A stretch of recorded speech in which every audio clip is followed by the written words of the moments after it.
is very loud.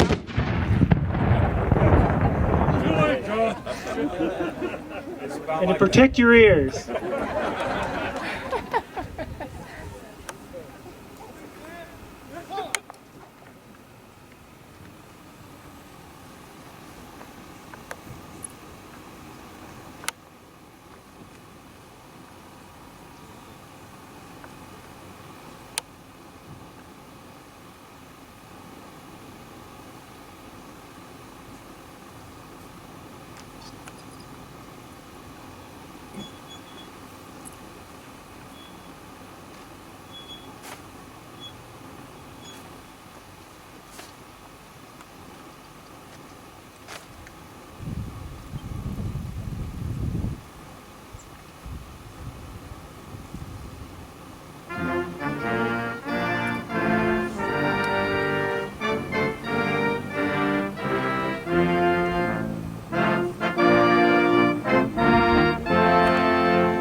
Good afternoon.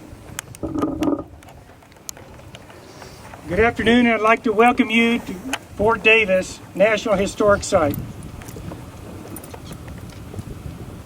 I acknowledge the bright sun overhead. I've ordered for some cloud cover. We'll see when it arrives.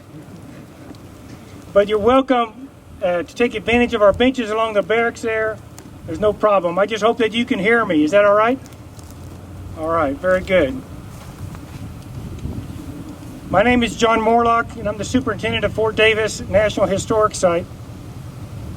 And it's an honor to hold this special event acknowledging the 50th anniversary of the historic site in conjunction with the 100th anniversary celebration in this community earlier today. I'd like to introduce and have you welcome the 1st Armored Division Band from Fort Bliss, Texas. And this band is under the direction of Sergeant Ahern.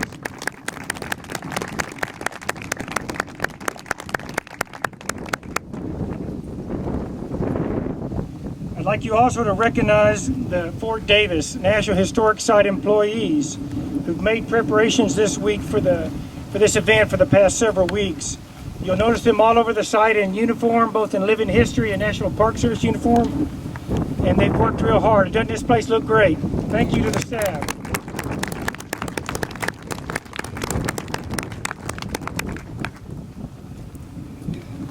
I'd like to also to welcome our keynote speakers, Mr. Martin Merrill and Colin Campbell.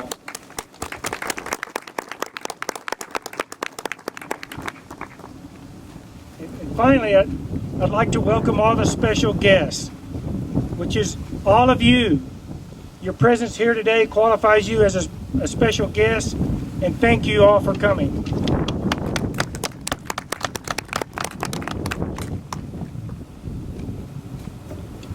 We're gathered to celebrate the anniversary and also to conduct a dedication.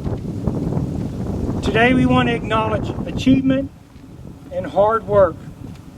We want to acknowledge partnerships, community, and collaboration. We want to show off a portion of our common heritage, and we want you to live a little bit of history. We also want you to have some fun over the next few hours. So we'll get through with a couple of speeches, and then we'll enter a chance for some fun. Let's continue our acknowledgement of this celebration with a little bit of history.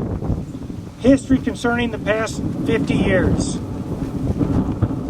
Martin Merrill is the grandson of Jesse W. Merrill, whose West Texas family began ranching in the Davis Mountains as early as 1883. Now, this fort was still occupied and in operation in 1883. Martin was born and raised in Buffalo, New York, and he moved to Fort Davis in 1945. He is a veteran of the U.S. Army, and he served his country during the Korean conflict. Martin has received a bachelor's degree from the University of Texas and a master's degree from Sul Ross State University, just down the road here in Alpine. Martin married Lee Arthur of Marfa in 1963, and they've lived and worked in El Paso and Marfa for many, many years. Mr. Merrill earned distinction in 1961 when he was president of the Jeff Davis County Historical Society, and also serving as a Republican Party county chairman. In that year, Martin was asked to travel to Washington, D.C.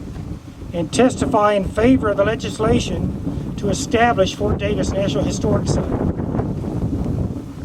He has been a lifelong supporter of history and preserving and promoting history for everyone. He spoke on his role in the history of this National Historic Site at our 25th anniversary, and most recently during the 150th anniversary of the military occupation of historic Fort Davis. So it's my honor to introduce to you Mr. Martin Merrill.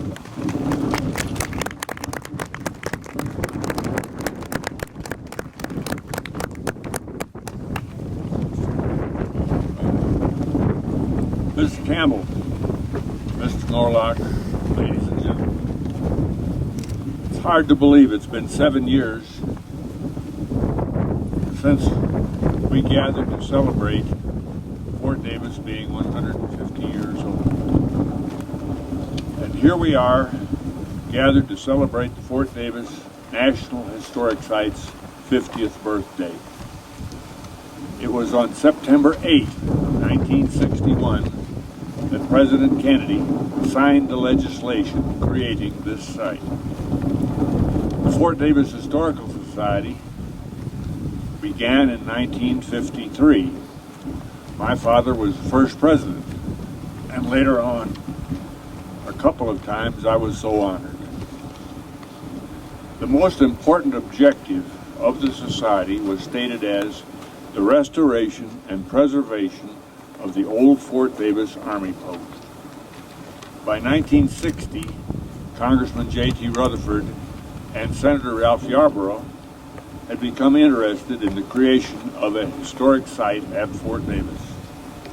Beginning in 1959, Robert Utley, who became chief historian of the National Park Service in Washington, and later director of the Office of Archaeology and Historic Preservation, submitted a report in 1960 that was favorable to the establishment of a historic site in Fort Davis. Rutherford and Yarborough both submitted bills to Congress for the establishment of a historic site at Fort Davis in 1960, but decided to wait until 1961 when the new session of when a democratically controlled Congress in a new session would be more receptive. In May of 1961, Rutherford requested Barry Scobee come to Washington to testify for his bill. As a foremost historian in the area, his testimony was essential. Mr. Scobee had never flown before, and because of his age, I was requested as president of the Fort Davis Historical Society. Judge Gerald Fugate of Ector County also went. The highlight of the trip for Mr. Scobee was arranged by Senator Yarborough. He obtained a pass for him to the gallery to hear President Kennedy address a joint session of Congress. When we went to Washington, Mr. Scobee was Democratic County Chairman, and I was Republican County Chairman. But we were very much the best of friends. At the time, I think there were 6 Republicans in Jeff Davis County. In any case, it was a big deal in both the Senate and the House that both party chairmen were there in support of a historic site. After President Kennedy signed the bill creating the Fort Davis National Historic Site, no work could begin until Congress passed the 1963 Park Service Appropriation Bill, which would provide funds for land acquisition, and some money to begin a program of stabilization of the structures and ruins. The bill passed in October 1962. Michael Becker, the first superintendent, arrived late in 1962. One of the principal reasons for the success of the preservation and renovation was the historical research done by Bob Utley. Both before and after the site was acquired, he worked tirelessly, both on design plans for historic structures and the collection of historic data for use in the new museum. In 1963, he started collecting information about the Black Cavalry and Infantry. Their units were made the bulk of the troops stationed at Fort Davis. These units were the 9th and 10th Cavalry and the 24th and 25th Infantry. By 1965, the superintendent began to experience difficulties in obtaining money for the work at Fort Davis. The increase in the cost of the Vietnam conflict and President Johnson's social welfare programs made it increasingly difficult to fulfill promises such as a $1 million restoration program at Fort Davis. In spite of these problems, work continued on all phases of the historic site. The most important event of 1966 was the dedication ceremony scheduled for April. Mrs. Lyndon B. Johnson was scheduled as the principal speaker. Some 7,000 guests took advantage of clear, cool weather to gather to hear her. There was one other very important hire done by Michael Becker, the first superintendent. That was of Pablo Bencomo as chief of maintenance. Bencomo served as chief of maintenance for 22 years until he retired in 1984. He received a Superior Performance Award in 1968. He was offered the job of chief of maintenance at the Chamizal in El Paso at a higher grade and for more money, but he declined the offer as he wanted to stay with his family in Fort Davis. Obviously, I couldn't begin to cover the entire 50-year history of the Fort Davis National Historic Site in this short time. All you have to do is look around and see what a magnificent job has been done by all the employees and superintendents through the years. Fort Davis is usually referred to as the best example of the frontier military in the Southwest. I would be remiss if I didn't acknowledge the work done by all the National Park Service in restoring and preserving the old Fort Davis Army boat.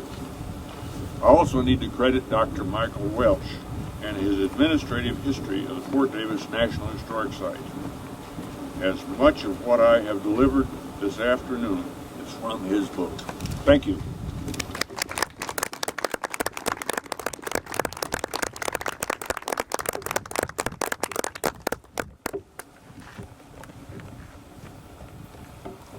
Thank you, Mr. Merrill.